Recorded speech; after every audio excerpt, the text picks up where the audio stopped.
அருட்பெருஞ்சோதி அருட்பெருஞ்சோதி தனிப்பெரும் கருணை அருட்பெருஞ்சோதி. எல்லா உயிர்களும் இன்புற்று வாழ்க, வள்ளல் மலரடி வாழ்க வாழ்க, கொல்லாபரதம் குவளை எல்லாம் ஓங்குக, நல்லோர் நினைத்த நலம் பெறுக, நன்றி நினைத்த எல்லோரும் வாழ்க இசைந்து. உலக மக்களே, அறிவார்ந்த அன்பர்களே, ஆண்மநேய ஒருமைப்பாடுடைய அன்பர்களே, அருட்பெருஞ்சோதி ஆண்டவருடைய திருவிளையாடல்களை பார்த்து கொண்டிருக்கிறோம். இந்த பிரபஞ்சம் தோன்றிய காலத்திலிருந்தே அருட்பெருஞ்சோதி ஆண்டவர் எவ்வளவோ திருவிளையாடல்கள் செய்திருந்தாலும் கூட கலியுகத்தினுடைய கடைசி திருவிளையாடல் மிகவும் முக்கியமானது. கலியுகத்தினுடைய கடைசி திருவிளையாடல் 1823ஆம் ஆண்டு தொடங்கி 30/1/1874 இரவு 12 மணி வரையிலும் திருவிளையாடல் தொடர்ந்து கொண்டிருந்தது.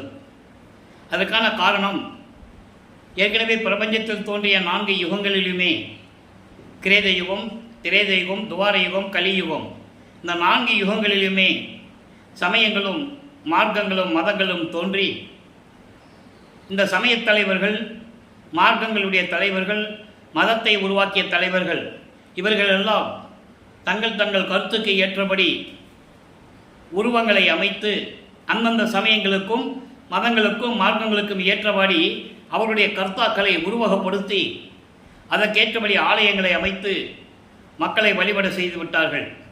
அதற்கேற்ற வழிபாட்டு முறைகளையும் அமைத்து விட்டார்கள்.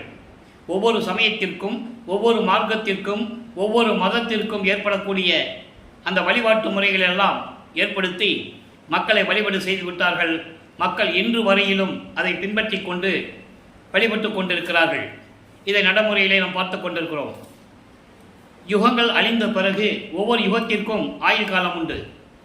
கிரேத யுகத்திற்கு 17,28,28,000 ஆண்டுகள், திரேத யுகத்திற்கு 12,96,000 ஆண்டுகள், அதன் பிறகு துவார யுகத்திற்கு 8,64,000 வருடங்கள், கலியுகத்திற்கு 5,000 வருடங்கள் என்று கணக்குண்டு.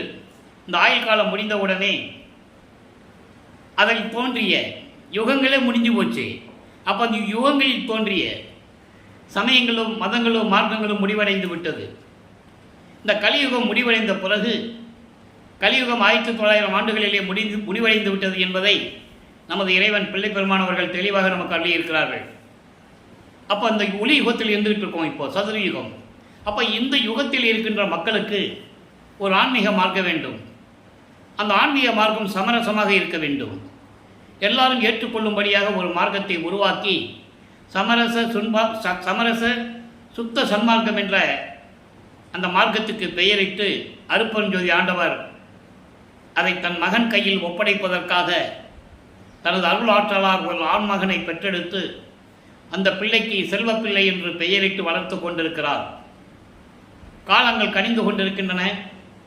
பிரம்மனும் திருமாலும் ருத்திரனும் மகேஸ்வரும் அவர்களுடைய ஆயுள் காலம் முடிந்தவுடனே அவர்கள் செயலிழந்து விட்டார்கள். அப்போ இந்த 5 தொழில்களையும் சேர்த்து சதாசிவம் செய்து கொண்டிருக்கிறார். சதாசிவனுடைய ஆயுள் காலகட்டங்களில் 51 ஆண்டுகள் பாக்கி இருக்கிறது. அந்த 51 ஆண்டுகளுக்கு பிறகு இந்த பிரபஞ்சத்தை இயக்குவதற்கு ஒரு ஆள் வேணும். அதுக்காக தான் தன் மகனை உருவாக்குகிறார் அருட்பெருஞ்சோதி ஆண்டவர். இந்த 51 ஆண்டுகள் தன் மகனை இந்த பூலோகத்திலே உலாவ செய்து உலக மக்களிடையே இறக்க செய்து உலக மக்களிடம் சுத்த சன்மார்க்கத்தை சொல்ல வைத்து சுத்த சன்மார்க்க நெறிகளை உலக மக்களுக்கு சொல்லி உணர்த்தி உலக மக்களை எல்லாம் சன்மார்க்கத்தில் சேர்த்து உலக மக்கள் எல்லாம் இன்புற்று வாழ வேண்டும் என்பதற்காகவே தனது மகனை வருவிக்க செய்தார் என்பதை திருவருட்பாவிலிருந்தே பார்த்து கொண்டிருக்கிறோம். அதற்கான ஆதாரங்கள் நிறைய பாடல்கள் உண்டு. குறிப்பாக அகத்தை கருத்து புறத்தை வெளுத்திருந்த உலக அனைவரையும் சகத்தை திருத்தி சன்மார்க்கத்தை அடைவித்திட, அதாவது உலக மக்களை எல்லாம் இந்த சமயங்கள் மதங்கள் மார்க்கங்கள் ஜாதிகள் இந்த பற்றுகளை எல்லாம் நீக்கிவிட்டு, இதனால் தானே துன்பங்கள் ஏற்படுகிறது. துன்பங்கள், வேறுபாடுகள், முரண்பாடுகள், சண்டை சச்சரவுகள் இதெல்லாம் நீக்கி எல்லா மக்களுக்கும் ஒன்றாக சேர்த்து அவங்களை திருத்தி என்பது அறிவுறுத்தி சுத்த சன்மார்க்கத்திலே சேர்ப்பதற்காக, அவரும் இந்த உலகத்திலே எல்லா இன்பங்களையும் பெற்றுக்கொள்வதற்காக, இகத்தே பரத்தை பெற்று மகிழ்ந்திடுவதற்கன்றே உலக மக்கள் எல்லாம் இன்புற்று வாழ வேண்டும் என்பதற்காகவே என்னை உகத்தே இறைவன் வருவிக்க உற்றேன், அருளை பெற்றேனே என்று கூறுகிறார். இதற்காகத்தான் நான் இந்த பூலோகத்திற்கு வந்தேன் என்று கூறுகிறார். அதை இங்கே புரிஞ்சுக்கணும். வல்லப்பமானவர்கள் வருவிக்க உற்று நமது இறைவன் வருவிக்க உற்று 202 ஆண்டுகளாகியும் வல்லப்பமானுடைய இறைநிலையையும் அவர் அருட்பெருஞ்சாண்டருடைய மகன் இந்த பூலோகத்திலே இறைவனுடைய திருவிளையாடல் தான் இந்த பூலோகத்திலே இருந்தார் என்பதையும் யாரும் மக்களிடம் சொல்லவில்லை என்பதனால் மக்களுக்கு யாருக்கும் தெரியவில்லை. இதான் காரணம். அதை திருவெட்பாவிலே தெளிவாக நாம் பார்த்து கொண்டிருக்கிறோம். அந்த நிலையில் இருக்கும்போது தனது மகனை இந்த பூலோகத்திற்கு வருவிக்க செய்வதற்காக ஒரு தாயின் வழியாக வருவிக்க செய்ய வேண்டும். நமது பிள்ளை பெருமானவர்கள் நமது குழந்தை இறைவன் வருவிக்க உற்ற இடம் சிதம்பரம் அருகிலே மருதூர் என்ற ஒரு கிராமம். அங்கே சைவ குலத்தில் இருந்த ராமையா பிள்ளை சின்னையமையர் அவர்களின் குடும்பத்தில் ஒரு மகனாக வருவிக்க உற்றார். நல்லா கவனிக்கணும். பிறந்தார்னு சொல்லக்கூடாது, அவதரித்தார் என்று சொல்லக்கூடாது. வருவிக்க உற்றவர். வருவிக்க உற்றவர் என்பது இறைவனாகவே வருவிக்க உற்றவர். இறைவன் தன்னுடைய மகனை இறைவனாகவே இந்த பூலோகத்திற்கு வருவிக்க உற்றவர் வல்லப்பெருமான் அவர்கள் என்பதை இங்கே நான் பதிவு செய்ய கடமைப்பட்டிருக்கிறேன். இப்போ இந்த நிலையில் இருக்கும்போது, ஒரு தாயின் கருவறையிலே இருக்கும்போது எப்படியெல்லாம் இறைவனுடைய திருவிளையாடல் நடந்தது என்பதை நாம் ஏற்கனவே விளக்கமாக பார்த்துவிட்டோம். இருந்தாலும் இன்று பார்க்கின்றவர்களுக்கு புரிய வேண்டும், தெரிய வேண்டும் என்பதற்காக கூறுகிறேன். உபசாரத்தால் பெற்ற தாய் என்பால் ஒருத்தியின் கருவறையிலே நான் இருக்கும்போது வல்லப்பெருமான் கூறியது நல்லா புரிஞ்சுக்கணும். நீங்கள் அந்த கருவறையிலே இருக்கும்போது இருட்டாக இருக்கிறதே, இருட்டறையாக இருக்கிறதே, வெளிச்சமில்லையே, பயமாக இருக்கிறதே என்று தன் தந்தையிடம் கூறும்போது அருட்பெருஞ்சாண்டவர் தன் மகனுக்கு ஒளிகாட்டியதையும், கருவறையில் இருக்கும்போது பசியாக இருக்கும்போது பசிக்கிறதே என்று கூறும்போது தனது மகனுக்காக அருளமுதம் ஊட்டியதையும் நல்லா புரிஞ்சுக்கணும். நீங்கள் இதெல்லாம் சொல்கிற வல்லப்பெருமான் பாடல்களிலே உண்டு, திருவெட்பாவிலே உரைநடை பகுதியிலே உண்டு, விளக்கங்கள் நிறைய உண்டு. அதன் பிறகு உடம்பு புழுக்கமாக இருக்கிறதே, காற்று வரவில்லையே என்று கூறும்போது தனது தந்தை மகனுக்கு அமுத காற்று தென்றல் காற்று வீசியதையும் தெளிவாக நமக்கு அருளியிருக்கிறார்கள். இதெல்லாம் அந்த தாயின் கருவறையில் இருக்கும்போது இறைவன் எப்படி திருவிளையாடல் நடந்தது என்பதை கூறுகிறார். ஒரு தாய் வயிற்றில் கருவறையிலே ஒரு குழந்தை இருக்கும்போது தாய் என்ன உணவு சாப்பிடுகிறாளோ அந்த சத்தான உணவு தான் குழந்தைக்கு போய் சேரும். ஆனால் வல்லப்பெருமானுக்கு அப்படி அல்ல. தந்தையை அருளமுதம் ஊட்டுகிறார் கருவறையிலே. கருவறையிலிருந்தே அவர் அமுதம் உண்டவர் என்பதை நான் பதிவு செய்ய கடமைப்பட்டிருக்கிறேன். அதற்கான ஆதாரங்கள் நிறைய திருவெட்பாவிலே உண்டு. மக்கள்கிட்ட யார் சொல்லலை. வல்லப்பெருமான ஒரு வட்டத்துக்குள்ளே நிப்பாட்டிட்டாங்க, அவ்வளோதான் விஷயம். ஏன்னா சமயங்களையும் மதங்களையும் மார்க்கங்களையும் ஜாதிகளையும் விட்டு அவங்களால வெளியே வர முடியல. வல்லப்பெருமான் விட்டு அவங்களால சொல்ல முடியல. அதான் காரணம், வேற ஒன்றும் இல்லை. அப்போ இந்த மாதிரி நடந்துகிட்டு இருக்கும் போது கருவறையிலே நடந்த திருவிளையாடல்களை நமக்கு கூறியதையெல்லாம் விளக்கமாக பார்த்தோம். அதன் பிறகு 5 மாத குழந்தையிலே உலகியலிலே எப்படி ஒரு திருவிழாவுக்கு பிள்ளைகளை கூட்டு போவாங்களோ அது போன்று நமது குழந்தை இறைவனையும் கூட்டு செல்லுகிறார்கள். எங்கே? சிதம்பரத்துக்கு அழைத்து செல்லுகிறார்கள். அங்கே தன் மகனுக்கு தனது சுயரூபத்தை அருட்பெருஞ்சாண்டவர் வெளியாக காட்டுகிறார். தில்லை தளத்திடையே திரை தூக்க தரிசித்த போது தெய்வகை மேல் காட்டாதே எந்தனக்கே வெளியாய் காட்டிய மெய்வுறவாம் மெய்ப்பொருளை என்று கூறுவார். உண்மையான தந்தை, மெய் உறவு என்பது உண்மையான தந்தை. யார் அவர்? அருட்பெருஞ்சோதி ஆண்டவர். தெய்வகை மேல் காட்டாதே என்பது எப்பயுமே எல்லாமே எப்படி பார்ப்பாங்க? உடம்பெல்லாம் அலங்கரித்து நகையை போட்டு பட்டாடை உடுத்தி தேனாபிஷேகம் அந்த அபிஷேகம் இந்த அபிஷேகம்லாம் பண்ணி தானே மக்கள் எல்லாம் வழிபடுறாங்க. அந்த மாதிரி இல்லாமல் தன் மகனுக்கு மட்டும் பிரபஞ்சத்தின் உண்மையை காட்டிவிட்டு தன்னுடைய சுயரூபத்தை வெட்ட வெளியாக காட்டுகிறார் அருட்பெருஞ்சோதி ஆண்டவர். அதுதான் சிதம்பர ரகசியம், அதுதான் சிவ ரகசியம் என்பதை நீங்கள் புரிந்து கொள்ள வேண்டும். அதன் பிறகு இந்த 51 ஆண்டுகளையும், அதாவது 1823ஆம் ஆண்டு தொடங்கிய திருவிளையாடல் 5/10/1823ஆம் ஆண்டு தன் மகனை இந்த பூலோகுக்கு வருவிக்க செய்துவிட்டு 30/1/1874 ஆண்டு வரை 51 ஆண்டுகளை 8 ஆண்டுகளாக பிரித்து தன் மகனுக்கு அருளை கொடுத்து கொண்டிருக்கிறார் அருட்பெருஞ்சோதி ஆண்டவர் என்பதை நாம் திருவெட்பாவிலிருந்தே பார்த்து கொண்டிருக்கிறோம். ஒவ்வொரு திருமுறையிலிருந்தும் ஒவ்வொரு பதிகத்திலிருந்தும் ஒவ்வொரு பாடல்களிலிருந்தும் அந்த திருவிளையாடல்களை பார்த்து கொண்டிருக்கிறோம். இப்போ நம்ம பிள்ளை பெருமானவர்கள் முதல் 8, அதாவது வருவிக்க உற்ற ஆண்டிலிருந்து 8 ஆண்டுகள் வரையிலும் நான் ஏற்கனவே கூறியிருக்கிறேன், வளர்ப்பவனை பற்றி கூறும்போது வயதை பற்றி குறிப்பிடவே கூடாது. இறைவனுக்கு வயது இல்லை. அதனால்தான் வருவிக்கவுற்ற ஆண்டிலிருந்து என்று நான் கூறுகிறேன். வருவிக்கவுற்ற 1ஆம் ஆண்டிலிருந்து 8 ஆண்டுகளுக்குள் நமது பிள்ளை பெருமானவர்களை உலகியலிலே இருப்பது போல அந்த பிள்ளையை கொண்டு போய் ஸ்கூலில் சேர்க்குறாங்க. பள்ளிக்கூடத்தில் படிக்கல, அவர் படிக்க முடியாதுன்ட்டார், எனக்கு பிடிக்கலன்ட்டார். மனிதர்களால் சொல்லப்படுகின்ற இந்த கல்வியை, உலகியல் சந்தை கல்வியை, சந்தை படிப்பை என்னால் படிக்க முடியாது என்று கூறி வந்து விடுகிறார். அப்போ வீட்டில் என்னாகும்? பிள்ளை ஸ்கூலுக்கு போகலன்னா, பள்ளிக்கூடத்துக்கு போகலன்னா வீட்டில் இருக்கவங்க திட்டுவாங்கல்ல, திட்டுவாங்க, அடிப்பாங்க, வெளியே போன்னு சொல்லி துரத்துவாங்க. இந்த நிலைகளில் நமது பிள்ளை பெருமானவர்கள் இருந்து கொண்டிருக்கிறார்கள் என்பதை நீங்கள் புரிந்து கொள்ள வேண்டும். அவர் யார், எதுக்காக இந்த பூலோகத்துக்கு வந்தாருன்னு அவருக்கே தெரியாது. நல்லா புரிஞ்சுக்கணும். நீங்கள் 8 ஆண்டுகள் வரைக்கும் அவருக்கு தெரியாது. அப்போது அவர் ஒரு தனிமையான ஒரு இடத்தை நாடுகிறார். தனிமையாக இருக்கணும்னு விரும்புகிறார். எந்த தொந்தரவு இல்லாமல், ஆள் நடமாட்டம் இல்லாமல் ஒரு இடம் நமக்கு வேணும்னு சொல்லி தான் அப்போது அங்கே இருக்கிற கந்தகோட்டம் என்ற இடத்திலே அந்த இடத்திலே போய் தங்குகிறார். பகலில் தூங்கி எந்திரிச்ச உடனே போயிடுறது. இங்கே எல்லாரும் தூங்கின பிறகு வீட்டுக்கு வர்றது. அப்போ வீட்டில் இருக்கிறாங்கல்ல, வருவிக்க உற்றதனால் ஏற்பட்ட சொந்தங்கள். வல்லப்பமானுக்கு எந்த உறவும் கிடையாது, எந்த சொந்தமும் கிடையாது. இறைவன் ஒருவன் தான் அவருக்கு சொந்தம். ஆனால் உலகியலுக்காக ஒரு குடும்பத்திலிருந்து வருவிக்க உற்றதனால் அதனால் ஏற்பட்ட சொந்தங்கள். வல்லருக்கு பேரன் கிடையாது, பேத்தி கிடையாது, குடும்பம் கிடையாது, ஒன்றும் கிடையாது. அதனால் புரிஞ்சுக்கணும். ஏன்னா அப்படிதான் சொல்லி நடமாடிக்கிட்டு இருக்காங்க. அதெல்லாம் தவறு. அப்போது வருவிக்க உற்றதனால் ஏற்பட்ட சொந்தங்கள் அவரே சொல்கிறாரு, நம்ம சொல்லலை. திருவற்பாவை இருக்கு. எந்த இடத்துலையும் அவர் எனக்கு இந்த சொந்தம் அந்த சொந்தம்னு சொல்லவே இல்லை. அதை நீங்கள் புரிஞ்சுக்கணும். அப்போது அவங்க எப்படியெல்லாம் திட்டுவாங்கன்றது நம்ம எல்லாமே உலகியல் எப்படி சொல்லுவாங்கன்றதை பார்த்துட்டோம். இப்போது 9ஆவது ஆண்டு தொடங்குகிறது. அதாவது முதல் 8 விட்டு 2வது 8க்குள்ளே நுழைகிறது. 9ஆவது ஆண்டிலிருந்து 16 ஆண்டுகளுக்குள் என்ன நடந்தது என்பதையும் பார்த்து கொண்டிருக்கிறோம். 9ஆவது ஆண்டிலே தன் மகன் முன் இறைவன் தோன்றி, மகனே, நீ என்னால் வருவிக்க உற்றவன், ஞானத்தை பெற்றுக்கொள், மற்ற காரண காரியங்களெல்லாம் முன்பருவம் பின்பருவம் காட்டி உனக்கு அருள் செய்வேன் என்று கூறி மறைந்து விடுகிறார்.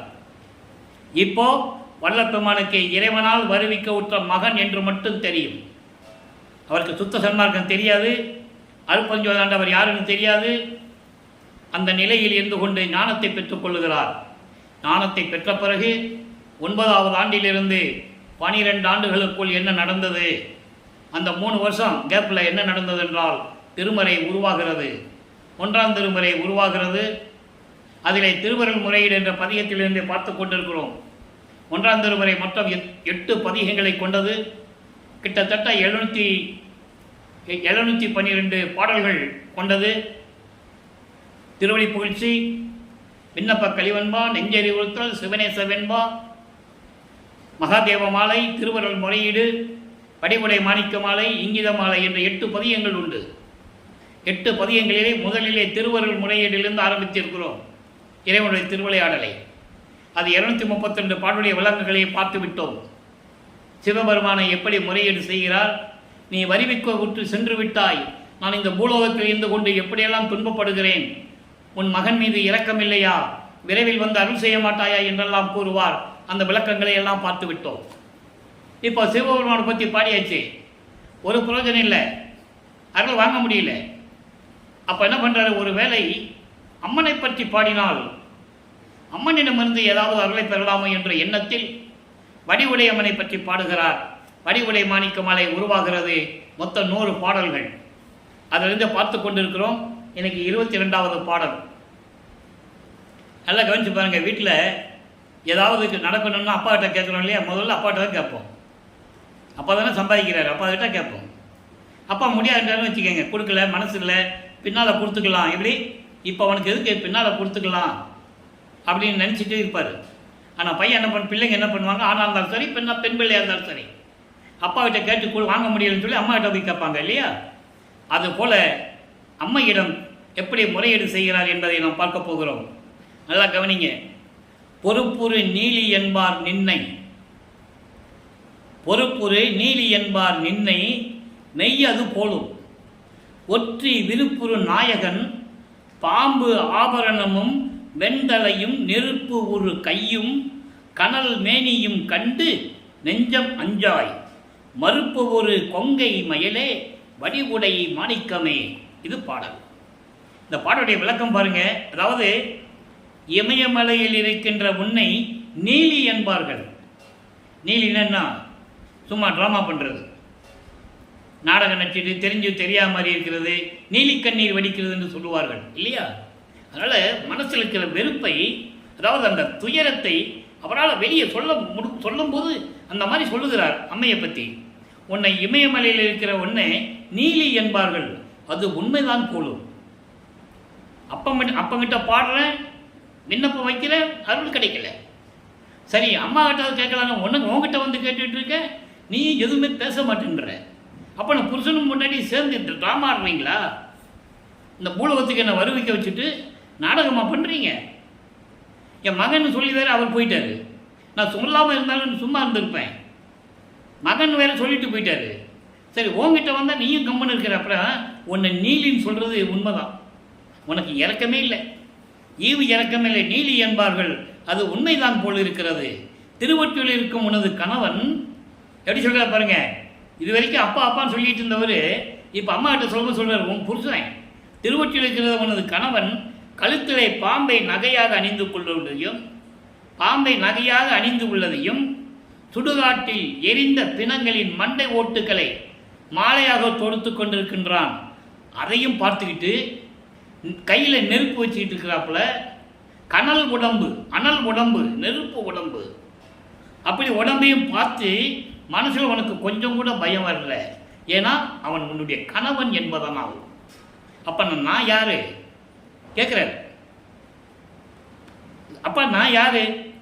அவர் உனக்கு கணவன் என்பதனால் உனக்கு பயம் இல்லை. ஆனால் இந்த பூலோகத்திற்கு வருவிக்க உற்று துன்பப்பட்டு கொண்டிருக்கிறேன். நான் யார்? தந்தைக்கு மகன். அப்போ உனக்கு நான் யார்? என் மீது நீயும் உன் கணவனும் இரக்கம் காட்டி அருள வேண்டும், வடிவுடை மாணிக்கமே என்று கூறுகிறார். இப்போ முறையீடு செய்கிறார். இப்போ இந்த முறையீடு செஞ்ச பிறகு ஞானத்தை பெற்றுக்கொண்டார் அல்லவா? 13வது ஆண்டில் இவர் திருவொற்றியூருக்கு செல்லுகிறார். முதலாக 13வது ஆண்டில் திருவொற்றியூருக்கு செல்லுகிறார். சுத்த சன்மார்க்கத்தை பெற்ற பிறகு முதலாக 33வது ஆண்டில் அண்டங்களை கடந்து பறந்து சென்று சுத்த சிவஞான வழிக்கு சென்று கொண்டிருப்பார். அந்த விளக்கங்களை நாம் பார்த்து கொண்டிருக்கிறோம். நல்லா கவனிச்சுக்கிட்டே வரணும் நீங்கள். இப்போ 2ஆம் திருமுறை உருவாகிறது. 13வது ஆண்டில் திருவொற்றியூர் செல்லுகிறார். அவர் ஏழுகிணர் பகுதியிலிருந்து அவங்க இருந்த இடம், அதாவது வீரசாமி முதலியார் தெரு, அங்கேருந்து திருவொற்றியூருக்கு போகணும். அப்போ எங்கே போனாலும் இவர் நடந்து தான் போகணும். அப்போ இவருக்கு பறக்கிற சக்தியோ அண்டங்களை கடந்து போகிற சக்தியோ நினைச்செடுத்துற சக்தியோ அப்போ அவருக்கு கிடையாது. நல்லா புரிஞ்சுக்கணும் நீங்கள். இப்போ சமயங்களும் மதங்களும் மார்க்கங்களும் சூழ்ந்திருந்த காலகட்டங்களில் சமய தலைவனாகிய சிவபெருமானை தலைவனாக ஏற்றுக்கொண்டு சைவ சமயத்தின் அடையாளமாகிய திருநீறு பூசிக்கொண்டு உத்தராட்ச மாலையை போட்டுக்கொண்டு சிவசிவா நமச்சிவாயா ஓம் சிவாயா சிவாய நம என்று மந்திரங்களை சொல்லி இறைவனை வழிபட்டு கொண்டிருக்கிறார். இப்போ தியாகராஜன்கிட்ட போகிறார். முதல்ல போகிறாரு. போய் தெருவில் நின்றுட்டு பார்க்குறாரு, மூலஸ்தான பார்க்குறாரு, முறையீடு செய்கிறார். 2ஆம் திருமுறை உருவாகிறது. 113 பதியங்கள், 1207 பாடல்கள். ஒவ்வொரு பதியத்தையும் இதுவரைக்கும் 26 பதியங்களை பார்த்திருக்கிறோம். 26 பதியங்களுடைய ஒரு சுருக்கம். இவர் போக வேண்டியது, இங்கேருந்து தியாகராஜனை பார்த்து முறையீடு செய்ய வேண்டியது, மனசில் இருக்கிறதெல்லாம் கொட்டி தீர்க்க வேண்டியது, ஒரு பிரயோஜனம் இல்லை. அப்போ இவர் என்ன நினைக்கிறார்னா, ஒருவேளை திருமுல்ல வாயிலுக்கு சென்றால் அங்கு அருளை பெற்றுவிடலாமோ என்று கூறி என்று நினைத்து அங்கே போகிறார். அங்கே போய் மாசிலாமணின்னு உருகுவார். திருவொற்றியூரில் இருக்கிற சிவபெருமானுக்கு பேர் தியாகராஜன், அங்கே இருக்கிற சிவபெருமானுக்கு மாசிலாமணி. இப்படி ஒவ்வொரு இடத்துக்கும் ஒரு பேர் இருக்குது. மதுரையில் சொக்கநாதன், சதுரையில் மகாலிங்கம், சந்தன மகாலிங்கம், இப்படி நிறைய பேர்கள் உண்டு. ஒவ்வொரு இடத்துக்கும் ஒரு பேர் உண்டு. அப்போது இந்த நிலையில் இருக்கும்போது இவர் திருமலை வாயில போய் மாசிலாமணி உருகுவார். ஒரு பிரயோஜனம் இல்லை. கேட்பார், நீ என்னை வருவிக்க விட்டுட்டு நீ சும்மா இருந்தாலும் பரவாயில்ல, எனக்கு தெரிஞ்சிருக்காது, உன்னுடைய மகன் வேற சொல்லிட்டு போயிட்ட, நான் என்ன பண்ணுறது? இப்போது உன்னை பார்க்க வந்திருக்கேன், என்ன ஏதுன்னு கூட கேட்கறது இல்லை, வாய் பேசாமல் ஊமை மாதிரி நின்றுட்டு இருக்க. அப்படியே சொல்லுவார், பாடல்களை சொல்லுவார், ஊமை மாதிரி நின்றுட்டு இருக்க அப்படின்னு சொல்லிட்டு வந்துடுவார். மனம் ரொம்ப வெம்பி போயிருப்பார். நல்லா நினச்சி பாருங்க, இறைவன் மகன் தெரிஞ்சு போச்சு இல்லை, வெளியே சொல்ல முடியாது, சொல்லவும் கூடாது. அப்போ அவருக்கு எவ்வளோ கஷ்டம் இருந்திருக்கும். அப்போது திருவள்ளித்தாயத்துக்கு போகிறார். திருவள்ளித்தாயின்னு ஒரு இடம் இருக்குது சென்னைக்குள்ளேயே, வில்லிவாக்கத்துலேருந்து ஒரு 15 கிலோமீட்டர் இருக்கும். அங்கே போகிறாரு. அங்கே போயும் ஒரு பிரயோஜனம் இல்லை. கந்த துணி கட்டிகிட்டு இருக்க, உனக்கு துணி இல்லாமையா இருக்குது, யாரை ஏமாத்தங்க இருக்க, நீ எனக்கு ஒரு கந்த துணியை கொடு, நானும் கட்டிக்கிட்டு நிற்கிறேன், அப்பனும் பிள்ளையும் சேர்ந்து நிற்போம். வந்து பார்க்குறவங்களாம் என்ன இது வெத்த பிள்ளைய தெருவில் கோமணத்தோடு நிற்க வச்சுருக்கான்னு சொல்லிட்டு போகட்டும், அந்த இழிச்சொல்லும் பழிச்சொல்லும் உனக்கு தான், எனக்கு ஒன்றும் இல்லை, சீக்கிரம் வந்துடு அப்படின்லாம் சொல்லுவார். அந்த விளக்கங்களை எல்லாம் பார்த்து விட்டோம். இப்போ எழுத்தறியும் பெருமான் மாலை என்ற பதிகத்தில் இருக்கின்ற பாடலுடைய விளக்கங்களை பார்த்து கொண்டிருக்கிறோம். 22வது பாடல். ஒவ்வொரு பதிகத்திலிருந்தும் எப்படி அந்த பாடல்களுடைய விளக்கம் வருது என்பதை நீங்கள் கவனமாக பார்த்து கொண்டு வர வேண்டும். அப்போ தான் புரியும் வல்லப்பெருமான் யாருன்னு உங்களுக்கு புரியும். இது வரைக்கும் வல்லப்பெருமான் யாருமே யாருக்கே சொல்லலை, சும்மா ஒரு அவுட்லைனில் சொன்னாங்க, அவ்வளோதான். இப்போ எழுத்தறியும் பெருமானில் என்ன சொல்கிறார் பாருங்க, நீக்கமில்லா மெய்யடியர் நேசமில்லா பொய்யடியேன் ஊக்கமில்லா நெஞ்சத்தில் ஒட்டு அகல செய்வாயேல், ஒட்டு அகல செய்வாயேல் தூக்கமில்லா ஆனந்த தூக்கமன்றி மற்றும் இங்கு ஓர் இயக்கமில்லேன் ஒற்றி எழுத்தறியும் பெருமானே. பாடலுடைய விளக்கம் பாருங்க. உன்னுடைய உண்மையான அடியார்களுக்கு நான் அன்பில்லாத பொய் அடியேன். உன்னுடைய உண்மையான அடியார்களுக்கு நான் பொய்யான அடியானாகவே இருந்து கொண்டிருக்கிறேன். அப்படின்னு என்ன அர்த்தம்? இன்னும் நான் உங்களுக்கு அடியார்களுக்கு நான் தொண்டு செய்யவில்லை, சேவை செய்யவில்லை. இந்த வலிமை இல்லாத உறுதி இல்லாத மனம் உடையவனின் பாவங்கள், அதாவது என்னுடைய பாவங்கள் என்று சொல்லுகிறார், என்னுடைய பாவங்களை நீங்கும்படி நீ செய்யாவிட்டால் இந்த பூலோகத்திற்கு வருவிக்க செய்து விட்டாய். அப்போ நான் படுற கஷ்டங்களை யார் தீர்க்கிறது? தாங்க முடியல. உன்னை பார்த்துட்டு இரவில் அங்கே போனால் அங்கேயும் பிரச்சனைகள், ஏளன பேச்சுகள், கிண்டல்கள், அவமானங்கள். இதை தான் ஞானசரியில் சொல்லுவார், மானம் போன வழியெல்லாம் விடுத்தேன் என்பார். அப்போ அவர் மனம் எப்படி இருந்திருக்கும் பாருங்க. அப்படி என்னுடைய பாவங்களை எல்லாம் நீ நீங்கிபடி செய்யாவிட்டால் நான் என்ன செய்வேன்? எந்த நேரமும் ஆனந்தமாக தூங்குவதை தவிர, ஆனந்தமாக தூங்கிக் கொண்டிருக்கிறேன், தூங்குவதை தவிர இந்த பூலோகத்தில் வேறு எதை பற்றியும் எனக்கு ஏக்கமோ கவலையோ இல்லை, தூங்கிக் கொண்டிருக்கிறேன் சொல்வார். 6ஆம் திருமுறையிலே சுத்த சன்மார்க்கத்தை பெற்ற பிறகு மகனிடம் சொல்வார், தூங்கலை மகனே, தூங்காத மகனே என்று கூறுவார். தூக்கத்தை கெடுத்துன்னு சொல்லுவார் ஒரு இடத்துல. அப்படின்னு அர்த்தம், இறைவன் தூங்கக்கூடாது. பிரபஞ்சத்தை இயக்கின்ற இறைவனுக்கு ஏது தூக்கம்? நல்லா புரிஞ்சு. இப்போ மகனை நல்லா தூங்க வைக்கிறார், நல்லா புரிஞ்சுக்கணும். அவ்வளவு விளக்கங்கள் இருக்கு. தூங்குவதை தவிர இந்த பூலோகத்தில் எதை பற்றியும் எனக்கு கவலை இல்லாமல் இருந்து கொண்டிருக்கிறேன். என் தந்தையே, எழுத்தறியும் பெருமானே, என்னை விரைவில் வந்து ஆட்கொண்டு அருள வேண்டும் என்று கூறுகிறார். ஆக வல்லப்பெருமானவர்கள் 2வது எட்டில், அதாவது 16 ஆண்டுகளுக்குள் இருக்கிற வரைக்கும் எந்த விதமான அருளையும் பெறவில்லை. இப்போ 3வது எட்டில் அடி எடுத்து வைக்கிறார். 3ஆம் திருமுறை உருவாகிறது. 17வது ஆண்டிலிருந்து 24 ஆண்டுகளுக்குள் வல்லப்பெருமான் வருவிக்க உற்று அவருடைய 24 ஆண்டுகளுக்குள் என்ன நடந்தது என்பதை 3ஆம் திருமுறையில் இருக்கின்ற விளக்கங்களை எல்லாம் பார்த்து விட்டோம். 19 பதிகங்கள், 235 பாடலுடைய விளக்கங்களை முழுவதுமாக பார்த்து விட்டோம். அதனுடைய சுருக்கம். இப்போ நிலைகள் மாறுகிறது. இப்போ திருவொற்றியில் போய் அந்த திருவள்ளுவர் முனையில் நிற்கிறாரு. உள்ளே தியாகராஜ பெருமான் காட்சி கொடுக்கிறார். காட்சி கொடுத்த உடனே இவர் பார்த்து ரொம்ப பூரிப்படைகிறார். அன்பர்களே, நான் ஏற்கனவே கூறியது போல இந்த விளக்கங்கள் எல்லாம் பாடல்களில் உண்டு. கற்பனையோ கதையோ அல்ல, பாடல்களிலே வல்லற்பெருமான் அருளியதை உங்களுக்கு விளக்கமாக இந்த வள்ளலார் ஊழியன் விளக்கத்தை கொடுத்து கொண்டிருக்கிறேன். அப்போ பார்த்துட்டாரு, இவருக்கு ரொம்ப சந்தோஷம். அப்பா, இத்தனை வருஷமாக நம்ம பட்ட பாட்டுக்கு கஷ்டத்துக்கு ஒரு பலன் கிடைச்சிருக்கு, காட்சி கொடுத்துட்டாருன்னு சந்தோஷப்பட்டு இருப்பார். அப்போ மறைஞ்சிருவார். அப்பவும் பேசுறது இல்லை, காட்சி கொடுக்கறது மறைஞ்சிருது. இப்படியே இவர் மனநிலை தொடர்ந்து கொண்டிருக்கும் போது நாரையையும் கிளிகளையும் தூது அனுப்புவார். தன் மனசில் இருக்கிற ஏக்கத்தையும் எல்லாம் சொல்லி நாரையும் கிளியும் நாட்டூரும் தூது என்ற 2வது பதிகத்திலே எல்லாமே பார்த்துட்டோம். அதன் பிறகு ஒரு குறைச்சி பின்ன குறி கேட்க போவார். சோழி உருண்டாதானே, அவர் தாங்க தடுக்கிறாரே, குறி சொல்ல முடியாது. ஒரு ஜோசியம் பார்த்துட்டு போய் ஜோதிட நாடல் என்ற பதியத்தில் பார்த்தோம். இப்படியெல்லாம் தொடர்ந்து கொண்டிருக்கும் போது 3வது கட்டத்தில், அதாவது வல்லப்பமானர்கள் வருவிக்க விட்டு 23வது ஆண்டுடைய இறுதி கட்டத்தில் சிவபெருமான் இவரை பார்த்து எப்படி தெருவழியாக ஓடினார் என்பதை எல்லாம் பார்த்து விட்டோம். கடைசி பதிகம் 19வது பதிகம் காதல் மாச்சு என்ற பதிகத்திலே தெளிவாக நமக்கு அருளியிருக்கிறார்கள். இப்போ பார்த்துக்கிட்டே இருப்பார். முன்னால் அங்கே காட்சி கொடுப்பார், அப்படியே மறைஞ்சு விடுவார், அப்படியே போயிடுவார். அந்த நிலையை தான் தொடர்ந்துகிட்டு இருந்தது. இப்போ அப்படியே நடந்து வருவார். இவருக்கு ஒரே சந்தோஷம், நம்ம பக்கத்தில் வந்துட்டாரு, எப்படியும் நம்மளுக்கு அருளை கொடுத்துருவான்னு சந்தோஷப்பட்டிருக்கும் போது பக்கத்தில் வந்து செல்லமாக கன்னத்தை கிள்ளிட்டு அப்படியே திரும்பி பார்க்காம ஓடிடுவார். அப்படியே யூட்டர்ன் எடுத்து திரும்பி போயிடுவார். அப்படி சொல்லுவார், திரும்பி பார்க்காமல் ஓடுகின்றார், நான் தொடர்ந்து ஓடினாலும் அவர் ஓட்டத்தை பிடிக்க ஒண்ணாதே. 10 பாடல்கள் நெஞ்சு அப்படியே உருக்கும், கண்ணில் தண்ணி அப்படியே வரும்.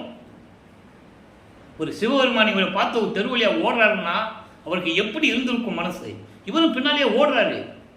சிவபெருமான் ஓடுறது மக்களுக்கு தெரியாது, ஆனால் இவர் ஓடுறது கேட்பாங்கல்ல, ரோட்டில் நிற்கிறவங்களாம், தெருவில் நிற்கிறவங்களாம், என்ன ராமலிங்கம் தினமும் பார்த்துக்கிட்டு இருக்கோம், நீ வாட்டுக்கு தெருவில் ஓடிக்கிட்டு இருக்க அப்படி கேட்கும்போது, சிவபெருமான் ஓடிக்கிட்டு இருக்காரு, நான் பின்னால் போய் ஓட்டத்தை பிடிக்க போகிறேன் அப்படிம்பார்.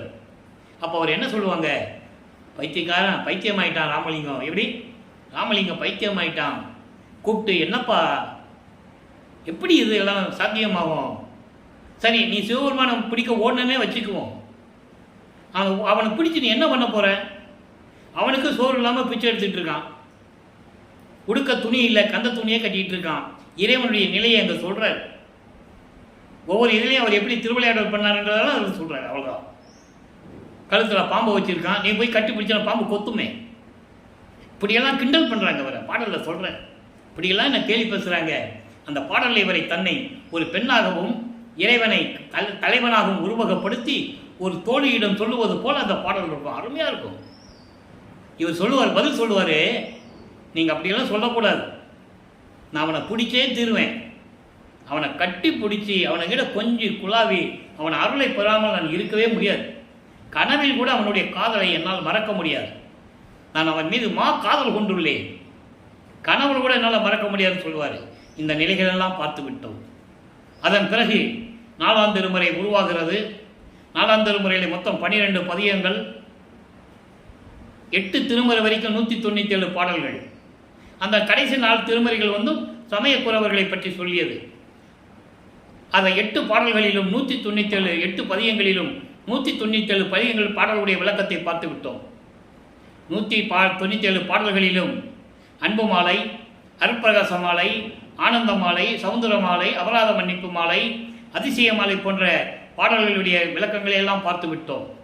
நீ பிரசாத மாலையும் பக்தி மாலையும் அங்கே பெண்டிங்கில் இருக்கட்டும், அது பின்னால் நம்ம சொல்லுவோம்.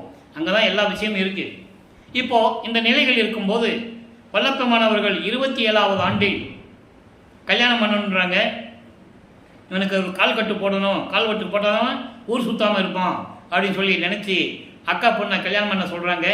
நல்லா கவனிக்கணும், இவர் வருவிக்க விட்டதனால் ஏற்பட்ட சொந்தம், நல்லா புரிஞ்சுக்கணும். அந்த குடும்பத்தில் இவர் வருவிக்க விட்டதனால் ஏற்பட்ட சொந்தம் அக்கா பொண்ணு, தனமாலும் சொல்லுவாங்க, தனக்கொடியம்மாலும் சொல்லுவாங்க. அந்த பொண்ணுக்கு இவர் தாலி கட்டணும். தாலி கட்டினாதான் அந்த பொண்ணுக்கு விமோசனம் கிடைக்கும். பாடலில் விளக்கம் இருக்கிறது, அந்த பாடலுடைய விளக்கத்தில் நம்ம பார்த்துட்டோம். அப்போ இவர் எனக்கு இல்லற வாழ்க்கையில் எனக்கு சம்மதம் இல்லைன்னு சொல்லும்போது ஒரு சாமியார்கிட்ட கூப்பிட்டு போவாங்க. என் தந்தை கூறினார் தாலி கட்டினேன் என்று சொல்லுவார் ஒரு இடத்துல. அதாவது அந்த சாமியார்னா அருப்பஞ்சாண்டவர், வெளி உலகத்துக்கு தெரியாது.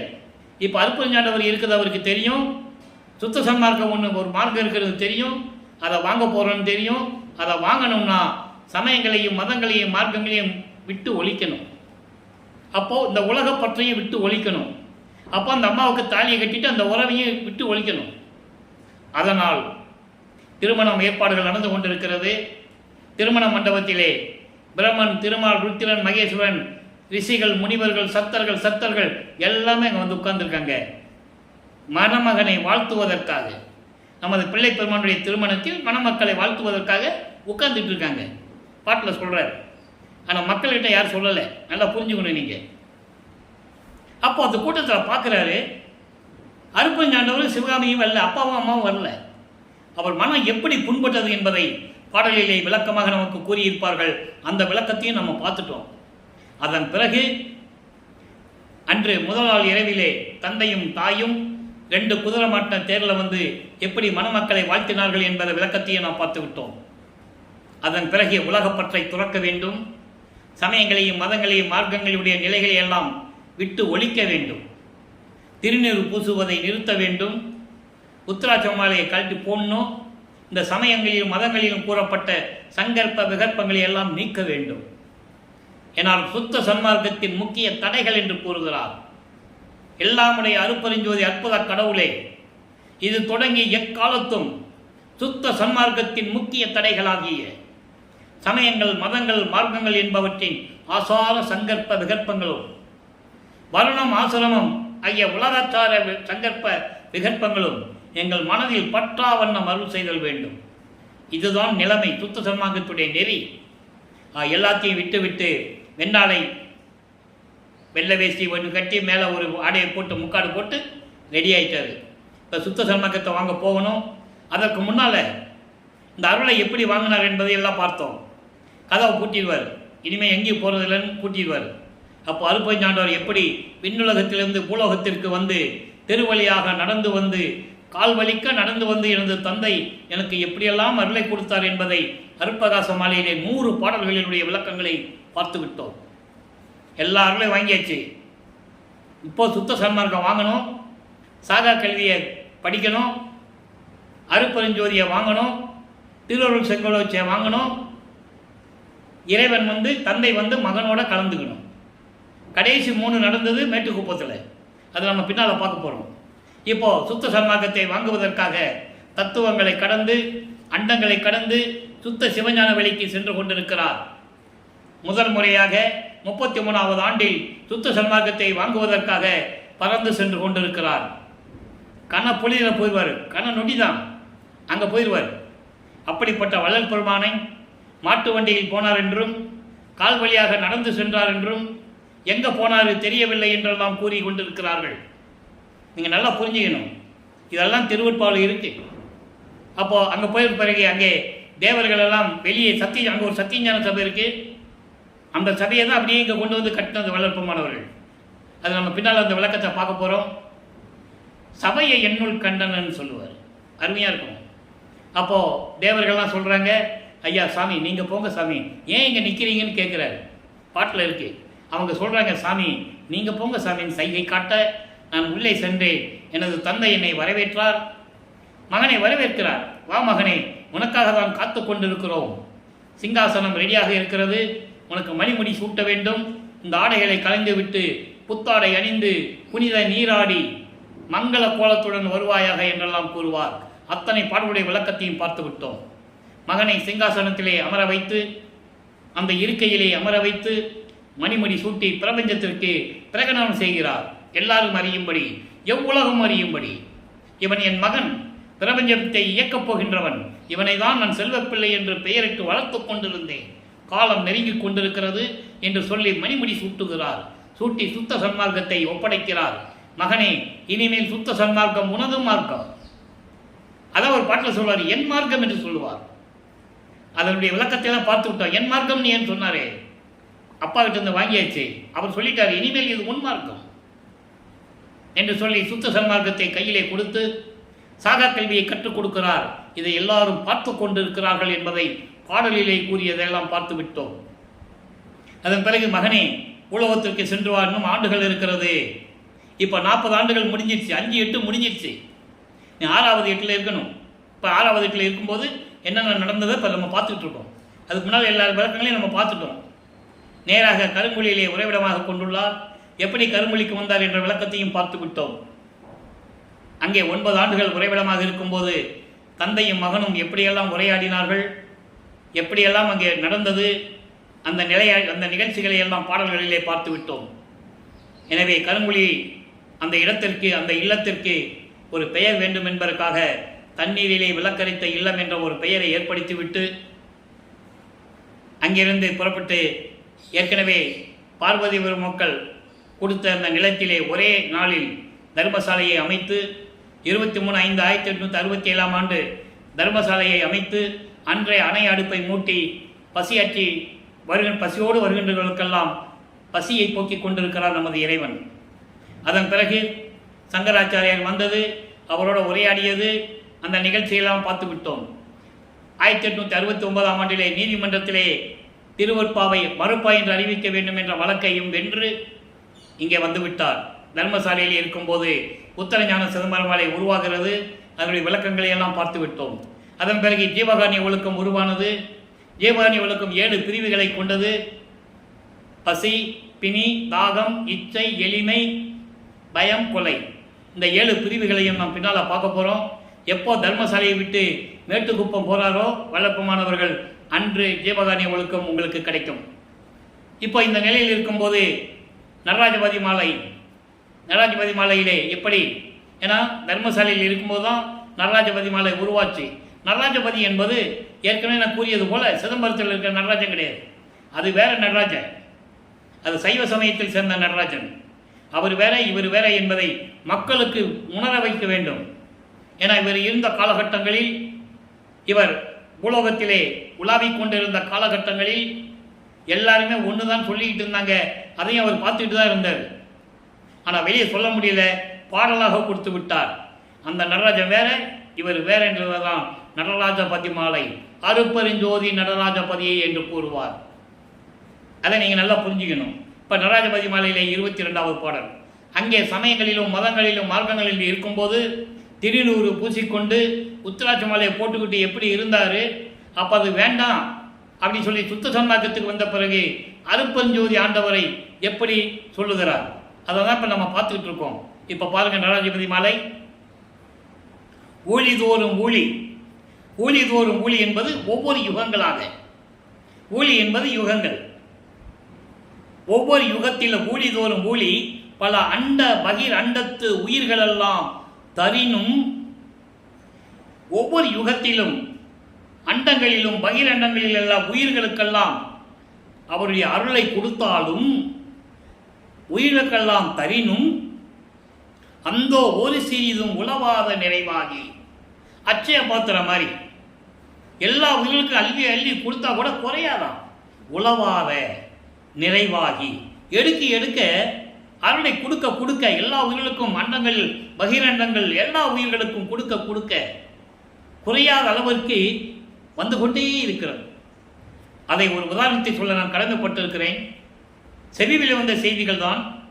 தர்மசாலையிலே ஒரு நாள் கூட்டம் அதிகமாக வந்துடுச்சான், சாப்பாடு கம்மியாக தான் இருக்குன்னு நம்ம கல்பட்டையா போய் சொல்கிறாங்க, இறைவன்கிட்ட சொல்கிறாங்க. அப்புறம் சொல்கிறாரே, நீ ஒன்றும் கவலைப்படாத, நான் பார்த்துக்கிறேன்னு சொல்லி அவர் வந்து உணவை பரிமாறுகிறார். உணவு குறையவே இல்லை. புரியுதா உங்களுக்கு? இவ்வளவு சக்தி படைத்தவர் அவர். அதான் சொல்கிறாரு, எவ்வளவு எடுத்தாலும் குறையாமல் நிறைவாகி அடியேருக்கு ஒப்போடு கிடைத்த நிதியை.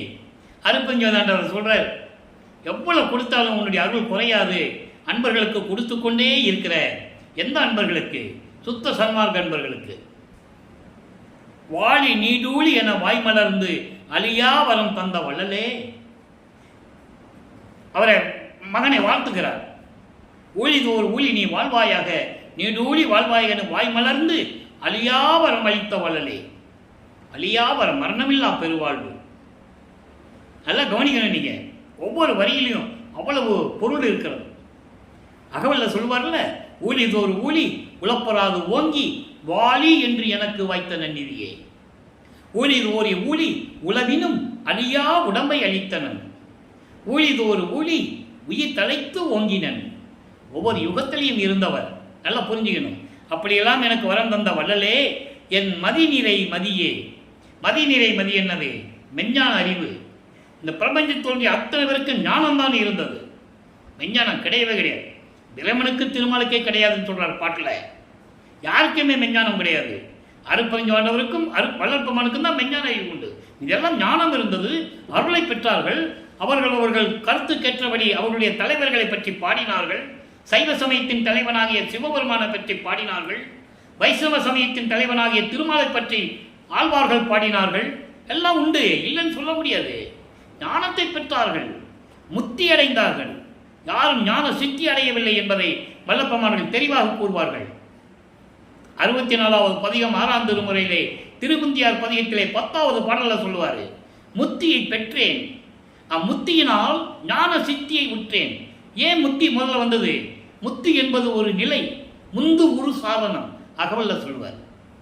சித்தி என்பது நிலை சேர்ந்த அனுபவம், கடவுள் அனுபவம். ஞான சித்தியை உற்றேன். ஞான சித்தியை பெற்றது அவர் ஒருவர் தான் இந்த பிரபஞ்சத்திலேயே. அதனால்தான் சித்தன் ஆனேன் என்று கூறுகிறார்.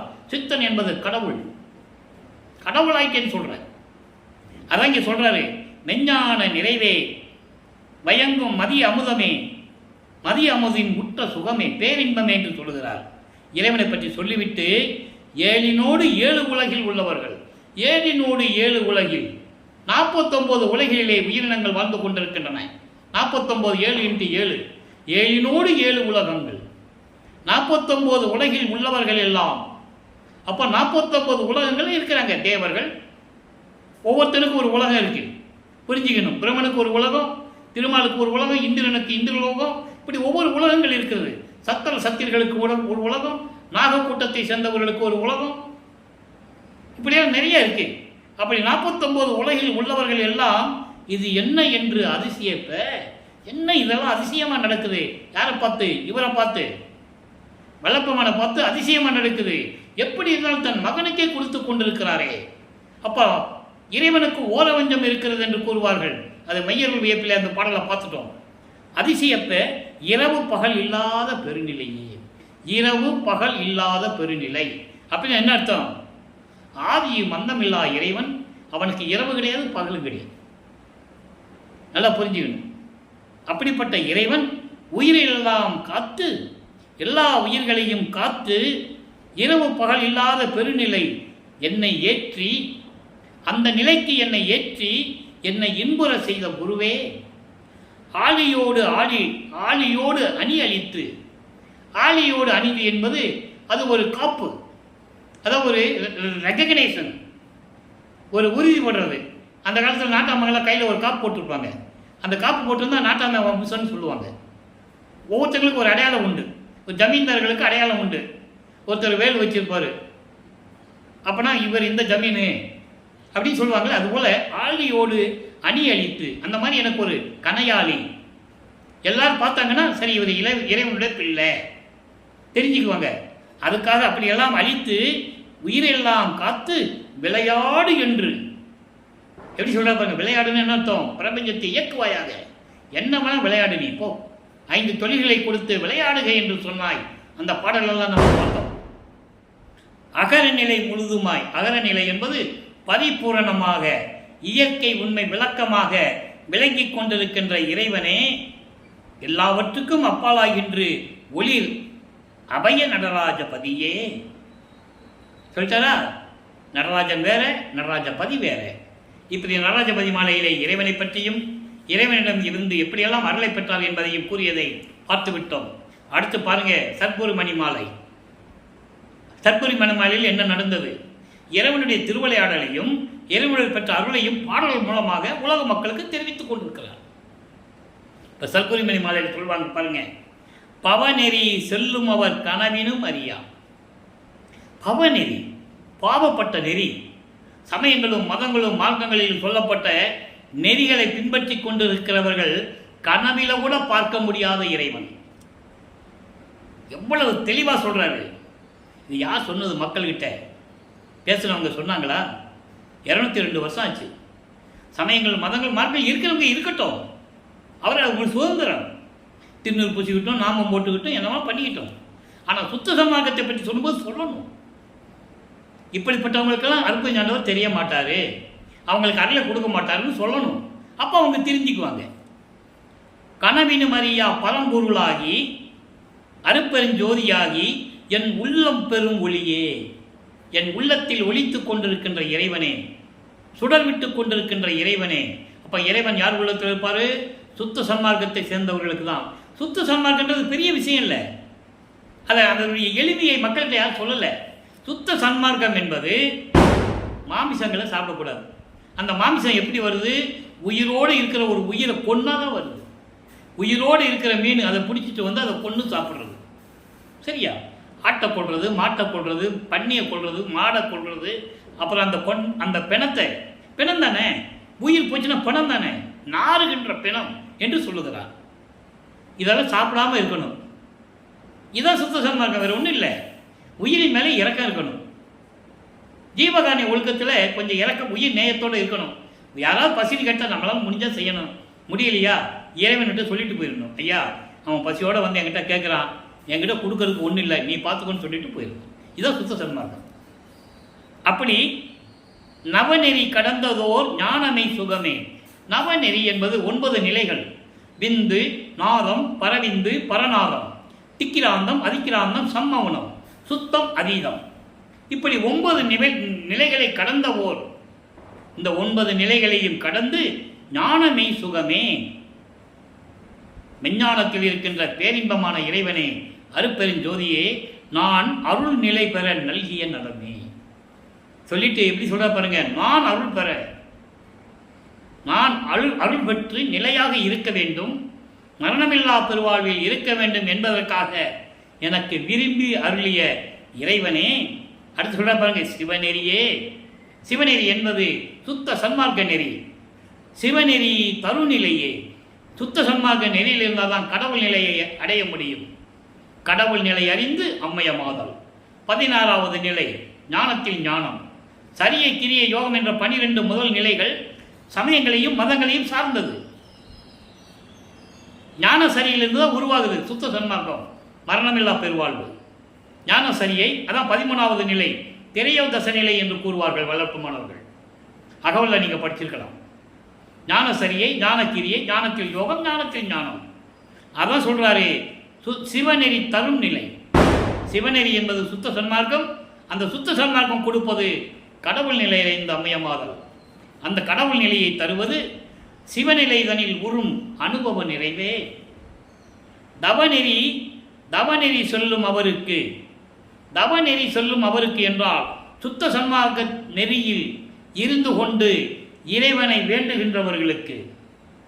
அதான் இங்க தவம். நோவாத நோன்பு, போவாத நோன்பு என்னை போல் நோற்றவரும், எஞ்சான்றும் சாகாவரம் என்னை போல் சார்ந்தவரும், தேவானின் பேரர்களை என்னை போல் பெற்றவரும், எவ்வுலகில் யார் உலர் சற்று அறை என்று கூறுவார். சமயங்களையும் மதங்களையும் மார்க்கங்களையும் சார்ந்தவர்கள் தவம் எப்படி இருக்கும்? நீங்கள் புராணங்களில் படிச்சிருப்பீங்க, சினிமாவில் பார்த்துருப்பீங்க. கடல் கடியில் போயிடுவான், காட்டுக்குள்ளே போயிடுவான், கோயிலுக்குள்ளே போயிடுவான், அப்படியே தீயை வளர்த்து மேலே ஊசி பழைய போட்டு ஒத்த கல்லில் நிற்பான். மகாதேவ மல்ல சொல்லுவார், கற்பங்கள் பல கோடி செல்ல தீயின் கனல் நெடு ஊசி மேல் காலை ஊன்றி நிற்பவருக்கு ஒழித்து. நீ எப்படி தவறுனாலும் இறைவனை பார்க்க முடியாது. உயிர் நேயம் இருக்கணும், உயிர் இறக்க இருக்கணும், கருணை இருக்கணும், ஜீவகாரணியத்தில் இருக்கணும். அவன் தான் இறைவனை பார்க்க முடியும். அதான் சொல்றாரு, தவநெறி சொல்லும் அவருக்கு இனிய நல்துணையே தனி நடராஜா. அதான் ரொம்ப முக்கியம். தனி நடராஜன். நடராஜன் சிவபெருமான் சிதம்பரத்தில் இருக்கிறது, அது சைவ சமயத்தை சேர்ந்த தலைவன் அருப்பெருஞ்சோதி ஆண்டவர் தனி நடராஜன். சத்குருமணி என்று கூறுகிறார். ஆக இந்த நிலைகள்லாம் மாறிய பிறகு தனித்திறன்களில் ஒரு பாட்டு பாருங்கள். 110வது பதிகம், 146வது பாடல். சுத்த சன்மார்க்கத்தை பெற்ற பிறகு அவருடைய நிலை என்ன? கலக்கம் நீங்கினேன், சமயங்களிலும் மதங்கள் மார்க்கங்களில் கூறப்பட்ட எல்லாவற்றையும் நீக்கிவிட்டு நீங்கினேன், களிப்புறுகின்றேன், இன்பமாக இருக்கின்றேன். அதெல்லாம் நீக்கிவிட்டு வந்ததனால் இன்பமாக இருக்கின்றேன். இதை பேருபதேசத்திலே கூறுவார். கொடி கட்டி பேருபதேசம் செய்யும் போது சித்தி வளாகத்திலே கூறுவார். அதை நம்ம அந்த விளக்கத்தை ரொம்ப விவரமாக பார்க்க போகிறோம். களிப்புறுகின்றேன், கனக அம்பலம் கனிந்த செங்கனியே. கனக அம்பலம் என்பது பொற்சவை. பொற்றவையை விளங்கிக் கொண்டிருக்கின்ற அருப்பெருஞ்சோதி ஆண்டவரே, கனிம்பு அதாவது கரும்பு போன்று கனி போன்று இனித்துக் கொண்டிருக்கின்ற இறைவனே என்று கூறுகிறார். அடுத்து பாருங்க, துலக்கமுற்ற சிற்றம்பலத்து அமுதே. துலக்கம் உற்ற சிற்றம்பலத்து அமுதே. துலக்கம் உற்ற, சமயங்களிலும் மதங்களிலும் மார்க்கங்களில் இல்லாமல், ஜாதி பற்று இல்லாமல், அதான் அகவல்ல சொல்லுவாரு, சாதியும் மதமும் சமயமும் பொய்யென ஆதியில் உணர்த்திய அருப்பெருஞ்சோதி. தெளிவா சொல்றாரா? அப்படி இல்லாம சுத்த சன்மார்க்கத்தின் விளக்கம் கொண்ட இறைவனே, தூய ஜோதியே, அருப்பெருஞ்சோதியே, சுகப்பெரு வாழ்வே, பேரின்பமான இறைவனே, விளக்கல் இல்லாத ஒரு தனி முதல் அரசே, நீக்க முடியாத நிலையில் நிலையாக இருந்து கொண்டிருக்கின்ற இறைவனே, வேதம் ஆகமம் விழும்பும் மெய்ப்பொருளே, வேதங்களும் ஆகமங்களும் வணங்கிக் கொண்டிருக்கின்ற இறைவனே, அலக்கனற்ற மெய்யன்பர்தம் உள்ளத்தே. அலக்கனற்ற, அலக்கன் என்பது துன்பங்களை தரக்கூடியது, மாயைகளையும் மயக்கங்களையும் தரக்கூடியது. இந்த சமயங்களையும் மதங்களையும் மார்க்கங்களையும் நீக்கிய சுத்த சன்மார்க்கத்தில் இருக்கின்ற சுத்த சன்மார்க்க அன்பர்களின் உள்ளத்திலே இருக்கின்ற அமர்ந்த ஓர் சச்சிதானந்த சிவமே. சச்சிதானந்த சிவமே என்பது ஒரு பேரின்பமான நிலை, சிவானந்த நிலை. இப்போ அனுபவ மாலை இறுதியாக ஒரே ஒரு பாடல் விளக்கம் நண்பர்களே, நல்லா கேளுங்க. அதாவது அனுபவ மாலை என்பது இறைவனிடமிருந்து பெற்ற அனுபவங்களை கூறுவது. தன்னை மனைவியாகவும் இறைவனை கணவனாகவும் வர்ணனை செய்து, தன்னை தலைவியாகவும் இறைவனை தலைவனாகவும் வர்ணனை செய்து தோழியிடம் சொல்லுவது போல சொற்கூறுகிறார். எப்படி? இறைவன் வருகின்ற நேரம் வந்துவிட்டது, அப்போ இறைவன் வரும்போது நம்ம எப்படி இருக்கணும்? மனதிடம் சொல்கிறார், மனதை சுத்தப்படுத்த வேண்டும். ஏற்கனவே சமயங்களிலும் மதங்களிலும் மார்க்கங்களில் இருந்திருந்தால் இப்போ அதையெல்லாம் நீக்க வேண்டும். அந்த மனதை எப்படி சுத்தப்படுத்த வேண்டும் என்பதை எப்படி அலங்கரிக்க வேண்டும் என்று கூறுவார். இதான் பொருள், இதான் பொருள். நல்லா புரிஞ்சுக்கணும். மைய கருத்து இதுதான். முதல்ல பாடலை சொல்கிறேன், அப்புறம் விளக்கம் சொல்கிறேன். மன்றாடும் கணவர் திருவரவை நினைக்கின்றேன். அதுதான் பேரு சொல்லும்போது சித்தி வளாகத்தில் சொல்லுவார், இறைவன் வர்ற நேரம் வந்துச்சு மக்களே, நான் சமயங்களிலும் மதங்களில் இருக்கும்போது நான் அவ்வளோ பற்று கொண்டு இருந்தேன், இல்லைன்னு சொல்லலை. இறைவன் இருக்க சொன்னாலும் இருந்தேன், அந்த அனுபவத்திலேயே நான் பெற்றேன். ஒன்றுமே இல்லை, நான் அதெல்லாம் விட்டுட்டு சுத்த சன்மார்க்கத்துக்கு வந்த பிறகு தான் எனக்கு இந்த நிலை கிடைச்சது. அருப்பெருஞ்சாண்டவர் சொன்னார், நான் வந்துக்கிட்டு இருக்கேன், பூலோகத்துக்கு வந்துட்டு இருக்கேன் அப்படின்னு சொன்னார் அப்படின்னா சொல்லுவார். அதை இங்கே சொல்கிறார். என் மன்றாடும் என் கணவர், நான் ஏற்கனவே சொன்னது போல தன்னை மனைவியாகவும் இறைவனை கணவனாகவும் வர்ணனை செய்கிறார். அப்போ அதை சொல்கிறதுல கொஞ்சம் இன்பமாக இருக்கும். புரியுதா உங்களுக்கு? அதனால அந்த வர்ணனையோடு சொல்லுகிறார். மன்றாடும் கணவர் திருவரவை நினைக்கின்றேன், மகிழ்ந்து நினைத்தெழுந்தோறும் மனம் கனிவுற்று உருகி. அங்கே சத்தியஞான சபையிலே, இப்போ அவர் சத்திய சபையில் இங்கே கட்டலை, நல்லா புரிஞ்சுக்கணும். இப்போ தர்மசாலையிலே இருந்து கொண்டு இருக்கிறார். அந்த நிலையில் இருக்கும்போது இறைவன் வருவதை உலக மக்களுக்கு தெரிவிக்கிறார். அனுபவ மாலையிலே தன் பெற்ற அனுபவங்களை. இப்போ என் கணவர், அதாவது என்னுடைய ஆண்டவர் அருப்பெருஞ்சாண்டவருடைய வரவை நான் எதிர்பார்த்து கொண்டிருக்கிறேன். அதை நினைத்து கொண்டிருக்கும் போது என் மனம் மகிழ்ந்து கொண்டிருக்கிறது, அவ்வளவு மகிழ்ச்சியில் இருந்து கொண்டிருக்கிறேன். நன்று ஆவின் பால் திரளில் நாறு நெய்யும் தேனும் நல் கரும்பு சாறும் எடுத்து சர்க்கரையும் கூட்டி இன்று ஆற உண்டது என இனித்து இனித்து பொங்கி. அதாவது என்ன சொல்றாருன்னா, ஒன்றும் இல்லை, நல்ல பசும்பால் நல்லா காய்ச்ச விட்டு சுண்ட காய்ச்சி அதில் நெய்யை போட்டு தேன் கலந்து கரும்பு சாறையும் கலந்து சர்க்கரையும் கூட்டி சாப்பிட்டா எப்படி இருக்குமோ. நல்லா கவனிக்கணும். அதாவது இறைவன் வருவது எப்படின்னு நினைச்சா எப்படி மனசு சந்தோஷப்படுது அதை சொல்றார். இவ்வளவு கூட்டி பசும்பாலை சுண்ட காய்ச்சி நெய் போட்டு தேன் கலந்து சர்க்கரை சாறு அதில் விட்டு சர்க்கரையும் கூட்டி அதை இப்போ சாப்பிட்டா எப்படி இருக்குமோ அது போல இன்று ஆற உண்டது என்னன்னா இப்பொழுது இதெல்லாம் கூட்டி ஒன்றா சேர்த்து இப்போ சாப்பிட்டா எப்படி இருக்குமோ அது போல இனித்து இனித்து பொங்கி என் உள்ளம் அப்படி பொங்கி வலிக்கிறது என்று சொல்லுகிறார். இறைவன் வருகிறார், அவருடைய வரவை நினைத்து கொண்டிருக்கிறேன், எப்போ வருவார்னு காத்து கொண்டிருக்கிறேன். அதை நினைக்கும் போது உள்ளம் அவ்வளோ மகிழ்ச்சியாக இருக்குது. எப்படி மகிழ்ச்சியாக இருக்குதான்? இதெல்லாம் சேர்த்து கலந்து சாப்பிட்டது போல என் உள்ளம் பொங்கி பொங்கி எழுந்து என்னையும் விழுங்குகின்றது. நான் மெய்மறந்து நின்று கொண்டிருக்கிறேன் என்று சொல்லுகிறார். என்னையும் விழுங்குகின்றது என்றால் நான் மெய்மறந்து நின்று கொண்டிருக்கிறேன். என் தோழியே, இது மனதை சொல்லுகிறார்.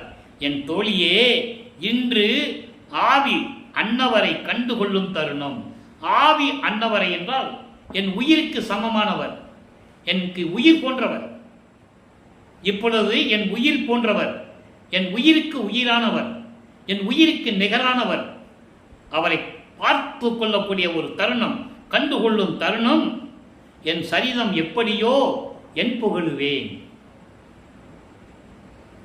என்னுடைய இறைவன் வருகின்ற நேரத்தை நினைக்கும் போது என் உயிருக்கு உயிரான இறைவன், அப்படிப்பட்ட இறைவனை பார்க்கும் தருணம் நான் எப்படி இருப்பேன் என்று எனக்கே தெரியாது. சரீரம் என்பது வரலாறு, வரலாறு என்பது இந்த நிலை, என்னுடைய நிலை என்று சொல்லுகிறார். என் நிலை எப்படியோ, எப்படி இருக்குமோ, எப்படி சொல்வேன் என்று சொல்லுவார். ஆக வல்லப்பமானவர்கள் இறைவனுடைய நிலையையும் இறைவன் எப்படியெல்லாம் அந்த அருளை கொடுத்தார் என்பதையெல்லாம் தெளிவாக பாடல்களில் நமக்கு அருளியிருக்கிறார்கள் என்பதை நீங்கள் புரிந்து கொள்ள வேண்டும். எப்படிப்பட்ட இறைவன், எப்படி தன்னை ஆட்கொண்டார், எப்படி அருளை கொடுத்தார், இறைவனுடைய திருவிளையாடல் எப்படியெல்லாம் நடந்தது என்பதை திருவருட்பாவிலிருந்து ஒவ்வொரு பாடலிலிருந்து நாம் பார்த்து கொண்டிருக்கிறோம். எனவே அன்பர்களே, இன்று இறைவனுடைய திருவிளையாடலில் பதியங்கள் மிகவும் எளிமையான பாடல்கள், எளிமையான கருத்துக்கள், எப்படியெல்லாம் திருவிளையாடல் செய்தார் என்பதையெல்லாம் நாம் பார்த்து விட்டோம். எனவே நீங்களும் சுத்த சன்மார்க்கத்தில் இணைந்து